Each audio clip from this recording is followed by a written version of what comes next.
तो दोस्तों फाइनली आज हमारे तेजस MK-1A फाइटर जेट को लेकर कई सारे बड़े डेवलपमेंट देखे जा रहे हैं। और पिछले कुछ समय में देखा हमने भी कई वीडियो में आपको बताया कि किस तरह से भारत की तरफ से इस फाइटर जेट को मेन फोकस में रखा जा रहा है और इसके ऊपर लगातार काम किया जा रहा है। और दोस्तों अब इसी फाइटर जेट को लेकर एक बहुत ही बड़ी रिपोर्ट निकल कर आ रही है फिलीपींस से, जहाँ पर रिपोर्ट्स में ये बताया जा रहा है कि फिलीपींस भारत के साथ लाइट कॉम्बैट तेजस एयरक्राफ्ट को लेकर बातचीत करने में इंटरेस्टेड है और उनकी तरफ से हिंदुस्तान एरोनॉटिक्स लिमिटेड के साथ अपनी पार्टनरशिप है इसको भी अनाउंस कर दिया है। दरअसल दोस्तों आपको बता दें कि फिलीपींस एरोस्पेस डेवलपमेंट अथॉरिटी की तरफ से और हिंदुस्तान एरोनॉटिक्स लिमिटेड की तरफ से एक बहुत ही बड़ी पार्टनरशिप यहाँ पर हो रही है, जिसका उद्देश्य यही होगा कि जो एडवांस लाइट कॉम्बैट एयरक्राफ्ट है ये फिलीपींस के लिए तैयार किए जाएंगे। या फिर दोस्तों आप ऐसे कह लें कि फिलीपींस को जो फाइटर जेट को एक्सपोर्ट करना है उसको लेकर भारत की तरफ से तैयारी कर ली गई है। हालांकि दोस्तों आपको बता दें कि अगर फिलीपींस इन फाइटर जेट्स को लेता है तो वो यहाँ पर नेवल एक्सरसाइज प्लेटफॉर्म के ऊपर इसको यूज करेंगे, जो कि ब्रह्मोस सुपरसोनिक क्रूज मिसाइल से इक्विप्ड होंगे।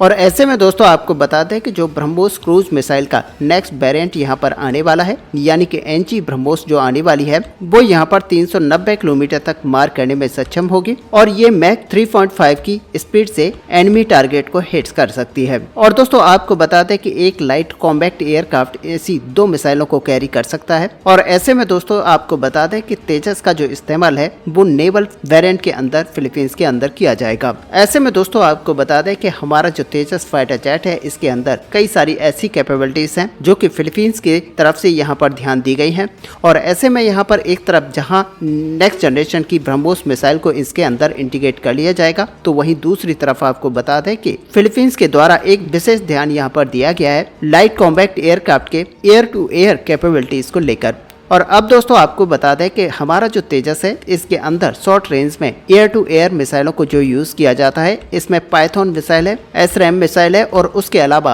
R-73 मिसाइल देखने को मिलती हैं। और दोस्तों जब यहाँ पर बात BBR मिसाइल्स की आती है तो यहाँ पर अस्त्रा मार्क 1 मिसाइल और इसके अलावा जो डर्बी ER मिसाइल है ये यहाँ पर देखने को मिलेंगी। और दोस्तों साथ ही आने वाले भविष्य में हमें अस्त्रा 2 मिसाइल भी यहाँ पर देखने को मिलेगी, जो कि बहुत ही ज्यादा घातक होगी। और साथ ही आपको बता दें कि भारत पहले से ही इस चीज के लिए तैयार हो चुका है कि अगर फिलीपींस की तरफ से कोई डिमांड यहाँ पर कस्टमाइजेशन की रखी जाती है तो भारत इसमें कस्टमाइज भी करेगा। और भारत कुछ ऐसे पार्ट्स को यहाँ पर चेंज करने को लेकर भी बातें कर रहा है जो कि फिलीपींस के हिसाब से यहाँ पर चेंज किए जाएंगे। और साथ ही यहाँ पर लोकल सपोर्ट फिलीपींस को दिया जाएगा। और ऐसे में यहाँ पर देखा जाए तो फिलीपींस को इसका डायरेक्टली बेनिफिट होगा और वो होगा यहाँ पर फिलीपींस के अंदर एक ऐसी फैसिलिटी एस्टेब्लिश की जाएगी जिसके जरिए यहाँ पर फाइटर जेट्स को असेंबल किया जाएगा, साथ ही यहाँ पर मेंटेनेंस फैसिलिटी भी लगाई जाएगी। और कुल मिलाकर दोस्तों अगर देखी जाए तो इस कोलैबोरेशन के अंदर ऐसी जिम्मेदारी को निभाया जाएगा जिसके अंतर्गत फिलीपींस को यहाँ पर मेंटेनेंस अलग से कराने की जरूरत नहीं पड़ेगी, बल्कि उसी फैसिलिटी के अंदर ये मेंटेनेंस का काम होता रहेगा।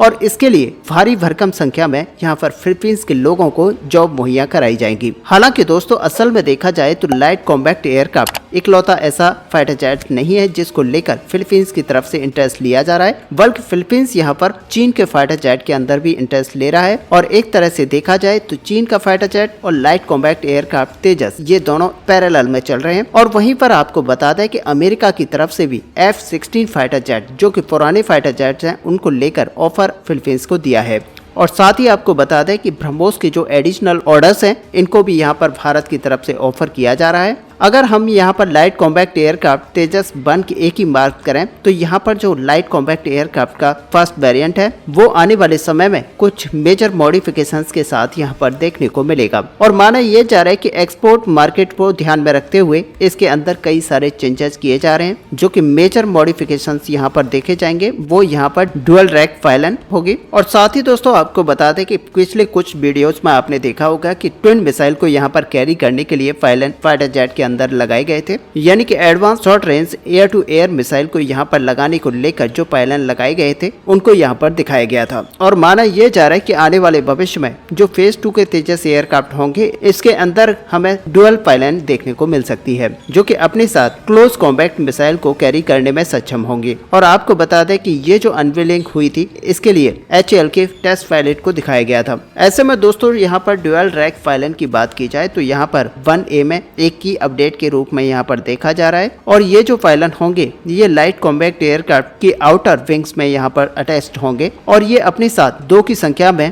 Advance short range air to air missile को कैरी कर पाएंगे। और सच मानिए कि इससे हमारे एयर टू एयर और सरफेस मिशन को काफी इजीली यहाँ पर एग्जीक्यूट कर पाएंगे। साथ ही दोस्तों आपको बता दें कि ये जो डेवलपमेंट यहाँ पर देखा जा रहा है ये फर्स्ट टाइम नहीं है, इसीलिए आप कह सकते हैं ये पहले भी कई फाइटर जेट्स के अंदर देखा गया है। और एडवांस में यहाँ पर ऑलरेडी भारत के पास एक्सपीरियंस है इस तरह के डेवलपमेंट को करने के लिए, इसीलिए भारत यहाँ पर इस फाइटर जेट के अंदर एक्स्ट्रा मिसाइलों को ऐड करने को लेकर इस तरह की मॉडिफिकेशन चेंजेस कर रहा है। वैसे दोस्तों आपको बता दें कि जो इनिशियल मॉडल्स हैं यहाँ पर इनको देखने को नहीं मिलेगा, लेकिन आने वाले समय में हमें ये देखने को मिलेगा। साथ ही यहाँ पर जो AESA रडार सिस्टम है वो भी यहाँ पर 41 फाइटर जेट से देखने को मिलेगा। और ऐसे में दोस्तों सही मायने में अगर देखा जाए तो इसके करने से यहाँ पर तेजस की जो कैपेबिलिटीज हैं वो इनहेंस हो जाएंगी। साथ ही यहाँ पर एक्सपोर्ट मार्केट में एक एडवांस फीचर देखने को मिलेगा जिसके जरिए हम यहाँ पर फाइटर जेट्स को एक्सपोर्ट करने में एक और नया पायदान जोड़ पाएंगे।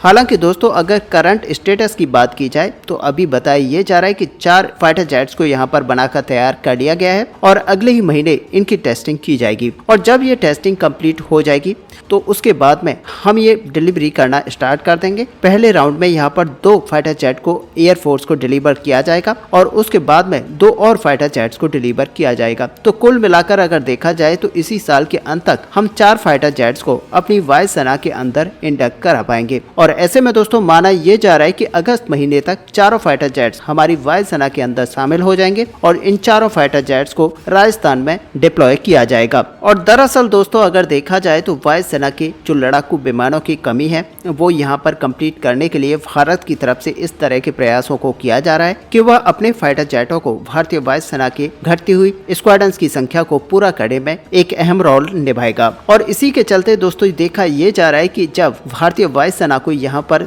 42 स्क्वाड्रंस की जरूरत है तो वहां पर भारतीय वायुसेना के पास अभी करीब 31 की संख्या में स्क्वाड्रंस मौजूद हैं। और ऐसे में आप देख सकते हैं कि 11 से 12 स्क्वाड्रंस की कमी को देखते हुए भारतीय वायुसेना की तरफ से कई सारे एक्शंस लिए जा रहे हैं। और बताए यहाँ पर यह भी जा रहा है कि MRFA जो टेंडर है उसको भी यहाँ पर तेजी से चलाया जाएगा। और दोस्तों पहले हमने वीडियो में ये भी बताया था कि MRFA टेंडर अगर यहाँ पर एग्जीक्यूट सही से नहीं हो पाता है तो वायुसेना की तरफ से ये भी बताया गया है कि हमने मिनिस्ट्री ऑफ डिफेंस को यहाँ पर अवगत कराया है कि जल्द से जल्द G2G डील के तहत राफेल फाइटर जेट्स को कुछ के नंबर्स में यहाँ पर भारतीय वायुसेना के लिए लिया जाए। और दोस्तों कुल मिलाकर अगर देखा जाए तो यहाँ पर मेन फोकस भारतीय वायुसेना के अंदर लड़ाकू विमानों की कमी को पूरा करना है, यानी कि जो गैप यहाँ पर बना हुआ है उसको फिलअप करने की कोशिश की जा रही है। लेकिन अभी शॉर्ट टाइम में अगर देखा जाए तो भारतीय वायुसेना का जो गैप है वो अभी फिलअप होता हुआ दिखाई नहीं देता है, क्योंकि भारतीय वायुसेना को अगर HAL यहाँ पर फाइटर जेट्स की डिलीवरी को तेजी से भी करती है तो 20 से ज्यादा डिलीवरी भारतीय वायुसेना को HAL की तरफ से नहीं मिल पाएंगी, क्योंकि हमें पता है कि ये G का जो F404 इंजन है वो भी यहाँ पर 20 की संख्या में ही अमेरिका से डिलीवर होने वाला है, जिसकी वजह से भारत अगर चाहे भी तब भी अपने फाइटर जेट्स की मैन्युफैक्चरिंग को तेज नहीं कर पाएगा। इसका मतलब यही होता है कि आने वाले समय में जब हम अपने फाइटर जेट्स को यहाँ पर बना रहे होंगे तो उसकी प्रोडक्शन को बढ़ा नहीं पाएंगे। और ऐसे में कुल मिलाकर अगर देखा जाए तो भारतीय वायुसेना को यहाँ पर 20 से ज्यादा की संख्या में हर साल फाइटर जेट मुहैया नहीं हो पाएंगे। ऐसे में दोस्तों इस बड़े टॉपिक को लेकर आपका यहाँ पर क्या व्यू है, आप अपना व्यू हमें कमेंट पे लिखकर जरूर बताएं। साथ ही अगर वीडियो आपको अच्छी लगी हो तो लाइक और शेयर करना ना भूलें। मिलते हैं नेक्स्ट वीडियो में, तब तक के लिए जय हिंद जय भारत।